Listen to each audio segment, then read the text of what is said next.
El trágico suceso ocurrido el jueves en un edificio del barrio valenciano de Campanar ha dejado una estela de vidas truncadas, sobre todo por las pérdidas humanas de la noche a la mañana, y haciéndose la misma pregunta: ¿por qué? Muchas otras personas han perdido su vivienda y todo lo que albergan en ella. Han visto arder parte de su identidad, se han quedado sin su documentación, sin sus papeles, sin muchos de sus recuerdos y sus enseres personales, fotografías, objetos con un significado especial. El duelo será muy distinto en cada caso. Como apuntan los expertos, es algo que depende de las variables que haya vivido cada persona y que tienen que ver no solo con la vivencia del suceso, sino también con sus experiencias vitales, su situación actual, sus circunstancias personales y su estado emocional. El apoyo psicológico ha sido y va a ser fundamental, no solo en los primeros momentos, sino también en los días e incluso meses posteriores. Hoy en Plaza al Día, la importancia de la atención psicológica a los afectados por el incendio. Saludamos a Javier Gandía Francés, es el director de emergencias de Cruz Roja en la Comunitat Valenciana. Señor Gandía, muy buenas. Buenas. ¿Cuál es el trabajo en los días posteriores a un suceso de estas características? Han pasado ya 4 días. ¿Dónde se centran ahora las labores de los psicólogos? Pues sobre todo en el trabajo con las personas afectadas en su vuelta a la normalidad. Que cada persona ante una situación así va a desarrollar un duelo independientemente de la pérdida que haya tenido, tanto material como humana, ¿no? Y en esa vuelta a la normalidad es donde va a estar la clave de que las personas que han sufrido este siniestro, ¿no?, que puedan volver a su día a día, ¿no? ¿Van a sufrir algún tipo de trastorno de estrés postraumático? Cada persona, como sabemos, afronta una situación traumática de diferente forma. Hay una posibilidad de que un porcentaje de la población sufra este síndrome, pero no tiene por qué que toda persona que se haya enfrentado a esa situación sufra ese estrés postraumático. Lo que va a depender de los antecedentes, de la situación de la persona, de las redes sociales que también tenga. Va a depender de muchos factores que al final van a hacer que esa persona pueda hacer un frente o desarrollar ese duelo que va a vivir por el sentimiento de pérdida que ha tenido de una forma u otra. Sí, en el caso, ¿no?, de que alguno de estos afectados sufra ese síndrome, ese trastorno, ¿en qué se tiene que fijar? ¿Cuáles serían los primeros síntomas que pueden dar pie a pensar que está sufriéndolo? Tener insomnio, volver a vivir repetidamente la situación que ha vivido y una serie de causas que en principio son normales porque hemos sufrido una situación anormal que las queremos vivir como normal y que ante ese proceso pues se va a necesitar un poco un tiempo y un desarrollo y un entendimiento de lo que ha ocurrido y también vivir un proceso en eso. En el caso de que ese proceso no se afronte de una forma correcta o que se alargue más en el tiempo, pues lógicamente pues ahí habría que ir a acudir a un especialista para intentar trabajar todo eso.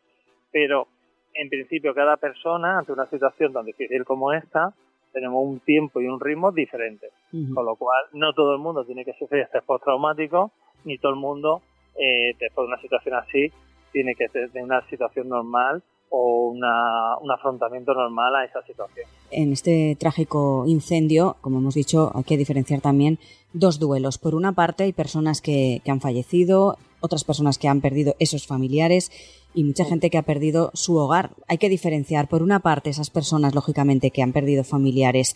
Es muy importante estar con ellos desde el minuto 1 para que puedan gestionar esto, porque es un shock tan repentino. De la noche a la mañana has perdido un ser querido por un suceso como este, que lógicamente nadie se espera.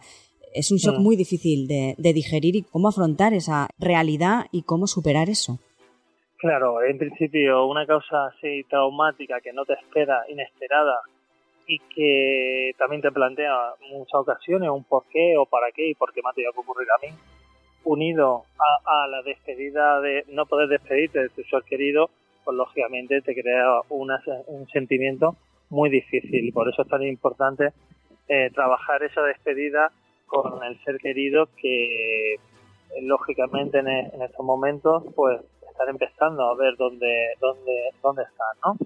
Sino por otra parte ese sentimiento de pérdida del ser querido, si lo trasladamos al mundo material, ese hogar, esos recuerdos, esas cosas que tienes tuyas, pero que de repente las pierdes, también te genera un sentimiento de pérdida muy importante y sobre todo de mañana qué va a pasar, ¿no? Entonces cada uno tiene desarrollado un duelo en función del sentido de pérdida que haya tenido, pero tanto uno como otro llevará un tiempo y un proceso, lógicamente, normalizar esa situación. Y largo sobre todo, porque en estos casos, como decimos, de un suceso de estas características, puede que esas personas tengan miedo, vivan con miedo constante a que un suceso así pueda repetirse o pueda ocurrirle algo a otra persona cercana. Sí, hombre, en el momento una persona sufre una situación altamente estresante como es esta, esperada y encima vinculada con una cosa como es el fuego, pues lógicamente el sentimiento que volver a repetir te puede surgir, ¿no? Pero por eso es muy importante trabajar ese proceso y ese acompañamiento que te estaba indicando al principio para que paso a paso y fase a fase cada persona desarrolle ese duelo y pueda al final normalizar la situación que le ha pasado y que esa situación no le va a limitar su vida en un futuro cercano, ¿no? Y hasta qué punto también ver si esa situación traumática, hasta qué punto, ¿no?, va a generar secuelas en todas estas personas. Claro, cada persona, como he dicho antes, es diferente y lo importante es que cada persona quiera que este acto no le controle o le vaya a marcar su vida, sino será parte de su vida, lógicamente, pero que la finalidad es que la persona quiera volver a su situación anterior, poder seguir su vida día a día y llevar una vida con normalidad, ¿no? Y sobre todo porque hay muchas preguntas en el aire y esa incertidumbre, esas dudas, esos interrogantes generan mucha ansiedad y que esas personas no entiendan nada y se bloqueen, ¿no? Sí, en esa fase del duelo de que pasamos de primero una negación, a una ira, a empezar a comprenderlo y luego ya la aceptación, pues lógicamente en todo ese proceso irán pasando los días, las semanas y los meses y poco a poco se irá viendo de una forma o de otra, ¿no? Decía también usted que hay que dejarse ayudar y es que muchas personas sí que lo harán, sí que dejarán que esa ayuda psicológica pues les ayude a superar precisamente este duelo, pero otras personas quizás con más fortaleza o que creen que tienen más fortaleza psicológica consideren que no necesitan esta ayuda. Pero en muchas ocasiones es erróneo, ¿no?, pensar así porque, como decimos, es muy difícil de gestionar una catástrofe como esta, de manera individual. Claro, para eso tenemos la familia, tenemos los amigos, no tiene por qué afrontar todo esto trabajándolo con la familia y amigos, te permite tener esa ventilación y mostrar cómo te sientes y te ayuda a seguir avanzando y aceptando todo esto. Habrá personas que decidan o no tengan esa posibilidad y requieran el apoyo de un terapeuta, pero en principio el duelo es un ciclo normal que no necesita de un tratamiento especializado ni mucho menos, sino de dejar dentro de ese año, que es un duelo normal, que cada persona vaya desarrollando sus fases. Pues como decimos, es un shock para todas estas personas que vivían en este edificio. De la noche a la mañana se han quedado sin nada, muchas también han perdido la vida, por lo tanto es, como decimos, muy importante esa asistencia psicológica que ya hubo en ese primer momento, en esas primeras horas, desde el Colegio de Psicólogos de la Comunidad Valenciana, también desde Cruz Roja se han volcado lógicamente en estas personas, en ayudarles, como decimos, en ese primer momento, en esas primeras horas, pero lo importante también es hacer ese seguimiento, continuar los días posteriores. Sí, sobre todo apoyarse en los seres queridos y amistades cercanas, que siempre van a ser aquellos que vamos a tener ese espacio emocional, ¿no?, y de confianza que nos va a permitir afrontar todo esto y salir adelante. Además, un suceso como este que, bueno, es sin precedentes en la ciudad de Valencia, casi en el resto de España. Tenemos en Londres el más reciente también de estas características.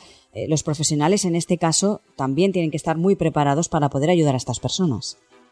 Sí, porque el escenario habitual de trabajo o la situación habitual dista mucho de una situación de emergencia, ¿no? Desde el espacio donde tienes que desarrollar o atender o la continuidad y horario y horas donde se realiza la atención, ¿no? Entonces es muy importante tanto de cuidar a los que atiendes, también cuidar a los que cuidan, ¿no? Y en ese sentido, igual que las personas afectadas tuvieron la atención por equipos de Cruz Roja en este caso, luego otro equipo de Cruz Roja atendieron a esos intervinientes que estuvieron atendiendo a las personas damnificadas, ¿no? Y en este caso también importante la ayuda a todos los efectivos de bomberos que participaron en esa extinción y que tienen un trabajo duro. Sí, toda persona que interviene está expuesta a tener un nivel de afectación frente a lo que se está atendiendo. Por eso es tan importante atender tanto a las personas que lo necesitan como a los que atienden también.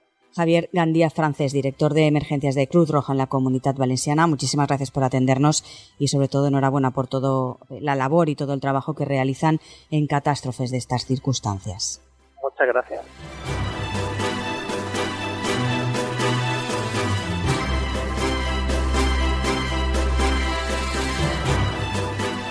Ya saben que pueden escuchar Plaza al Día en plazapodcast.es y en sus redes sociales, en Instagram, en X, en Facebook, en TikTok y en LinkedIn. También lo pueden hacer en todas las cabeceras de Ediciones Plaza y en las principales plataformas de podcast a las que pueden suscribirse y enviarnos sus comentarios. Les recordamos que en plazaldía.es tienen a su disposición todos nuestros contenidos, a los que fácilmente también se pueden suscribir.